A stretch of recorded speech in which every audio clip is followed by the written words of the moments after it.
Hey, this is Ben. And this is Nick. And you're listening to The Dumb. Woohoo! Oh, don't do radio voice.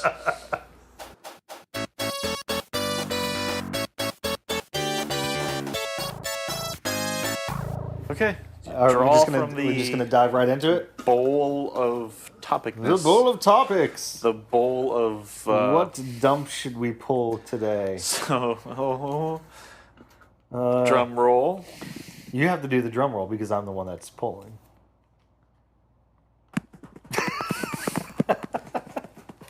All right, what do we have? We have Raw versus Smackdown, the WWE brand separation. This isn't the first time the WWE has done this, is it? No, it's not. I think they've done a couple of drafts actually. Yeah, they did the brand separation or the brand split when they did Raw versus SmackDown after they acquired WCW. Yeah. So that was back in the early 2000s. Right. This is more of just they're acquiring more well-rounded talent. They're trying to give everyone a chance. A chance, yeah. Having different styles on each show. Like the cruiserweights are going to be on Raw, and it's a 3-hour show, and they're bringing people back too. Shelton Benjamin's coming back. Yeah, Shelton Benjamin's coming back. Now, who is Shelton Benjamin? What? No, I know who he is. I'm just saying. Oh. Now, why should we be excited that Shelton Benjamin is coming back? I thought you were actually asking me, and I was about to berate you for being God, like, no. What? How do you not remember who Shelton Benjamin is? You fail and everything. Shelton Benjamin is when did he leave the WWE? I don't even know what he went to go do. He just disappeared. I want to say that he went to TNA, but I think that's just because a lot of them jumped over to TNA. Yeah. But I think he just started doing the independent circuit, went over to ROH maybe at one point. Yeah, he was over in ROH with Charlie Haas. Okay. They tagged again in ROH. American Alpha. Yeah. No. Yeah, American the Alpha original American Alpha. Yeah, the original American Alpha. I remember the one match that he had that was a standout match was him versus Shawn Michaels. I vaguely remember that, and I vaguely remember that being a really, really good match. What was that on, though? I fucking can't remember that, though. Oh, man. It was like a random... It was like a mid-card match. It was almost like a throwaway match. Yeah. But it was just one of those where they both just performed the fuck out of it. And you wouldn't expect it. And you wouldn't expect it. And they both just put on a very well-crafted match. Yeah. But God, I cannot remember what show it was on, though. Yeah, I can't either. I do remember seeing it, though. Who else is coming back? Oh, Rhino. Yeah, Rhino came back. Yeah, Rhino came back on, SmackDown? Yeah. Yeah, he was interrupted Heath Slater. Yeah, and Shelton Benjamin's coming to SmackDown as well, right? Yeah. Okay. Yeah. It's kind of cool because they really do have free agent. They're all free agents now, and they can kind of come and go. Yeah. Wherever they, and I'm sure that later on down the road they'll probably start drafting from show to show. Like some from SmackDown might go over to Raw. Yeah. Vice versa, or even from NXT. And now with the brand separation, you have a lot of the NXT talent that went up. Yeah. So we're getting a whole new crop of NXT people as well. You know what this is? This brand separation or this brand split is just a way to reboot the universe. That's what it is. It's their own DC Comics reset of the WWE. It's like each Vince McMahon's the anti-monitor, and so each brand is its own universe. Yeah, like Braun Strowman is now like the Bray Wyatt, but for Raw. Yeah, it's exactly kind of how you don't know what Robin you're going to run into in any given Batman reboot. Is it going to be Bruce Wayne or is it going to be Thomas Wayne? It's going to be you don't know. A new one. Who knows? Yeah, who knows? But I think that's kind of interesting, actually, and I dig it, and it's really kind of legitimizing the sport. Now they have announced that they're going to be bringing a new heavyweight title on Raw, but it's going to be called the WWE Universal Heavyweight Champion. What the hell are they thinking about that? I'm not 100% sold on this. I think I have to see the title. I want to see what they're going to go with, what they're going to do with it. I think is it's got sparkles and shit on it, It's like little like it's a shitty universe spread across a title. Yeah, but hopefully they won't go that route. I hope It not seems like they're either. trying to make it more legitimized. It'd be kind of cool if they made it like a whole bunch of like fans like cheering in like gold or something like that. Kind of That'd be like they neat. had the Daniel Bryan T-shirt, one of Yeah, his guest something like that. T-shirts. That'd be kind of cool.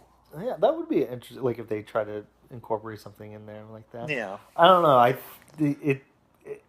I'm not 100% sold on the title, I'm not the either. name of the title. I'm not, and that's the thing. Every time they do a brand split, they always have two different like world titles, and then inevitably they always merge them back together. I don't. Why couldn't they just call it the WWE Universe Heavy or the WWE Universe Championship? I don't know. I don't know because they're not creative. The universe, instead of the World Heavyweight Championship, the Universe Heavyweight Championship. the World Heavyweight Champion of the universe. World Champion Heavyweight of the world. I feel every time Michael Cole utters Universal Championship, though, he just kind of like shudders a little bit. He's like part of him dies inside a little. Like, what a horrible, horrible name. Why would they do this? That's so stupid. Like now that he's the head commentary on Raw. Yeah. He saved that title name every single week. JBL's happy over on Smackdown. He doesn't have to utter it at all. Yeah, they even shuffled around the commentaries. You have Corey Graves that's on Raw now. Yep. You have David Otunga who's on SmackDown. Yeah. Kind of interesting, I guess. My only gripe with the Raw announce team is that I feel Corey Graves and Brian Saxton, when you close your eyes, they actually sound very much alike. No, it's not Brian. It's not Corey Graves and Brian Saxton. It's It's Michael Cole and Brian Saxton. Yeah. Sound alike, and Corey Graves sounds like the mixture of the two of them. Yeah. So like all three of them are very similar in tone. Yeah, JBL had like a very distinct. Like when he's talking, you know he's talking because he's going to utter something that's very, very. Yeah, SmackDown, the commentary, all three of them sound different enough to where it's distinct. You know who's talking. Raw, it's a little hard. It's kind of hard, but also I kind of think that was Corey Graves' first night on Raw. Nerves and just trying to like sit back. He's not going to go like. Because that's a big deal, man. Yeah. You go to be calling Raw, that's a huge deal for him. Huge deal for him. Yeah, so it's Raw is Stephanie and Mick Foley. Yeah. And SmackDown is Shane McMahon and Daniel Bryan. Right. And both he and Mick Foley are actually very similar if you think about it. In a way, yeah. So, they had a very nice exchange last week. Yeah. I think it was on Raw. Yes. After they were both announced that they were going to be on the respective shows. Yeah. That made it very... you never will see them in the ring, ever. Mm-hmm. But this is as close to them having a match. Right. Like, very similar in style and very much will do anything to succeed. Yeah. And I think this week... with the first week of them battling, I think Raw was better than SmackDown. I think so. I really wanted to get behind SmackDown. SmackDown also, here's the problem with this draft is it has the burden of all the previous drafts on this one. Yeah. So you kind of are expecting SmackDown to be good for the next month or two and then just kind of taper off, and then eventually it's a replay show for Raw, and the universe is swapped back around and everything's back in place. Well, is it also that Raw you have 3 hours, so you could do a lot more. You could tell a lot more of the story, but they cut out all of the bullshit segments. Like you didn't have a whole lot of the behind the scenes. It really felt like they were focusing on the wrestling. Yeah, it was boom, boom, boom, boom, match after match after match. One little in-ring segment with New Day, and then the vignettes, really quick vignettes of the competitors in the six-pack match for the number one contendership. Yeah. That was it. And then everything else was just really well put together matches. Like you had two different women's matches.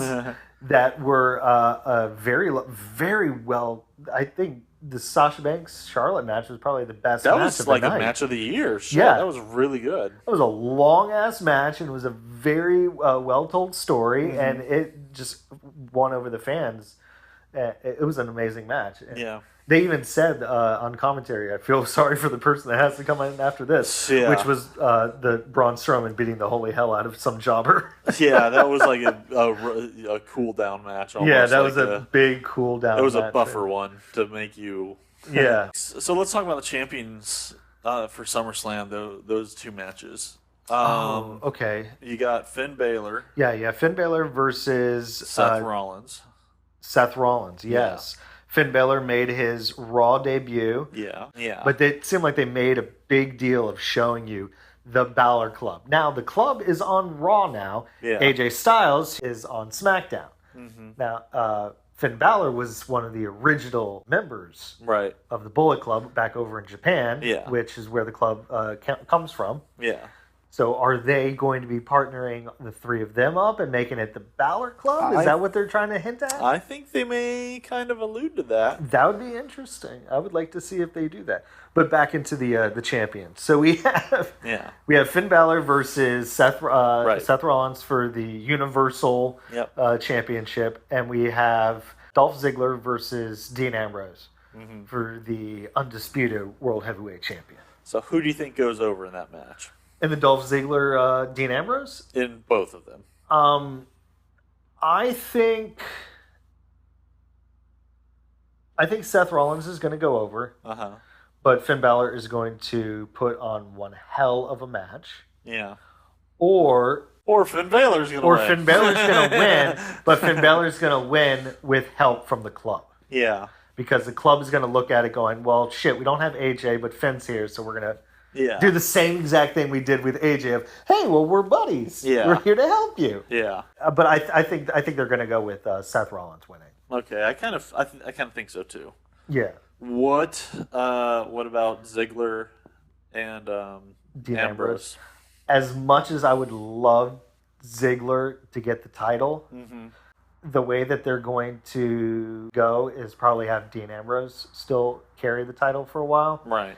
That way you'll have Seth Rollins as the champion on SmackDown, or on Raw, and then you have Dean Ambrose as the champion on SmackDown. Right. So they're still competing. These two have been, in competition ever since even the Shield. Yeah. And so that would probably keep it going. If you give it to Ziggler, I didn't think of that. That's a good point. I mean, if you give it to Ziggler, it's still good, but you'd lose that. Yeah, that competition that they're trying to. It's going to be hard to think to see Ziggler, to think that Ziggler might walk out with the championship belt. I think it could happen. I think he'll put on a damn good show. I think both of them, Finn Balor and Dolph Ziggler, are just going to put on damn good shows to keep them in the main event. You know, I feel Ziggler is like essentially a Zack Ryder who you think actually has a chance of walking out with the belt. And you've even made the point that both Zack Ryder and Dolph Ziggler are better without the belt. Yeah, they don't need the belt. They're better chasing the belt than holding the belt. There are some people that they have to hold the belt to change it. Miz needs the Miz needs a belt. We agree on the Universal one, and I think we agree on the World Heavyweight Championship one. Well, Dean Ambrose. Yeah. So Dean Ambrose is going to retain. Seth Rollins is going to take over. Yeah. What about, now let's go to NXT. Okay. You have NXT now on Wednesdays. Great wind down of wrestling. 3 hours, 2 hours, 1 hour. Yeah. You have NXT Brooklyn 2 coming up. Okay. It's going to be Samoa Joe, NXT champion, versus Shinsuke Nakamura. Oof, that's going to be a cool match. Now, do you think that since the brand is split now, are they going to try to push Samoa Joe up? I don't know. Maybe. I feel Samoa Joe is perfect for NXT though. I really think he is. He's kind of like the testing ground. So far, Samoa Joe and William Regal have been butting heads. Samoa Joe feels like he's been wronged by William Regal, that he's been put through the ringer just to get a shot at the title, and he's done all this stuff. And then here comes Shinsuke Nakamura out of nowhere, and he's like, "Boom! All right, title match. Here you go." So he feels like it's not fair. Right. So they're butting heads. They're not like the best of pals. They don't see eye to eye.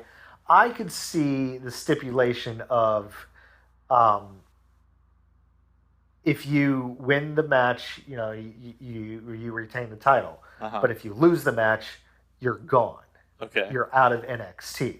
Okay. Making him a free agent, meaning that either Raw or SmackDown will pick him up. True. That'd be kind of cool. That'd be cool to see that. I would like to see Shinsuke with the belt, actually. I would like to see him too, and the way that WWE is doing their gimmicks, as these are athletes, they're not characters. Yeah. You don't have to be really that good on a mic. Right. As long as you could do an interview with someone backstage, that's all you need. You still have the mystique. I don't need to see him do a promo. True. I would like to. I think he's a good captain of the NXT ship for right now. Yeah, for right now, for what they're trying to go for. Let's give him a chance and see what he can do. The CWC, the Cruiserweight Classics. Yeah. I've only watched the first episode. Same. I feel the thing with it. I think the bad thing about the Cruiserweight Classics, it's great if you love cruiserweights, but if you're just and I really like cruiserweights, but it's just so much cruiserweight at that point.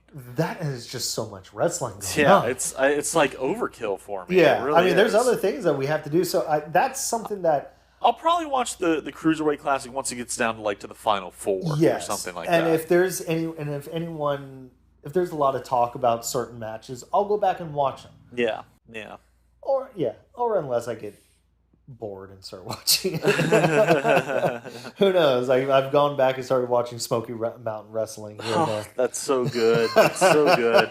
ROH is like the closest thing you get to like old school, wrestling. They have such a style to their stuff. Yeah, a lot of those independent ones. Dude, I want to go watch some ROH now. No, we need to watch Lucha Underground. Oh yeah, Ultimate Lucha 2. Yeah, we still haven't watched that. We need to watch that. Ultimate Lucha 2. You want to go watch that now? Yes. Okay. All right. All right. Let's go. That was a good dump. Yep. Good dump.